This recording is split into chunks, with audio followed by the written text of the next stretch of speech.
ভবন নির্মাণে ডিজাইন সেকশনের কাজ শেষ হলেই আমাদের প্রয়োজন হয় একজন ঠিকাদারের। কেননা ঠিকাদার আপনার ভবনটির বাস্তব রূপ দিবে। এই জন্য ঠিকাদার নিয়োগে কিছু বিষয় খেয়াল রাখতে হবে। আসসালামু আলাইকুম, ইমারত শিল্পে আপনাদের স্বাগতম। উক্ত ঠিকাদারের পূর্বে তৈরিকৃত কোনো একটি ভবন দেখে আসুন। তার কাজের ধরন যদি আপনার ভালো লাগে তাহলে অবশ্যই তার সঙ্গে চুক্তি করতে পারেন। বর্তমানে ঠিকাদাররা পার স্কোয়ার ফিট হিসাবে কাজের চুক্তি করে, কিন্তু অনেক সময় তারা বিভিন্ন হিডেন চার্জ রেখে দেয়। এই জন্য অবশ্যই জেনে নেবেন উক্ত কাজে কোনো হিডেন চার্জ আছে কিনা।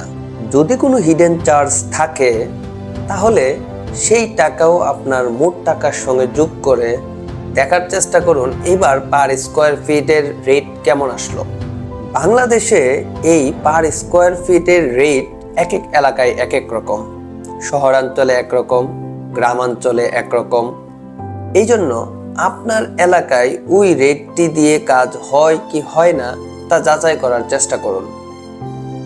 যদি মনে হয় কাজের রেট ঠিক আছে তাহলে তার সঙ্গে চুক্তি করতে পারেন। ঠিকাদারের সঙ্গে অবশ্যই আপনার ইঞ্জিনিয়ারকে পরিচয় করিয়ে দিবেন। যদি ঠিকাদার কোনো একটি বিষয় না বুঝে তাহলে সে ইঞ্জিনিয়ারের সঙ্গে কথা বলে বিষয়টি বুঝে নেওয়ার চেষ্টা করবে। ধন্যবাদ সবাইকে। ইমারত শিল্পের সঙ্গেই থাকুন।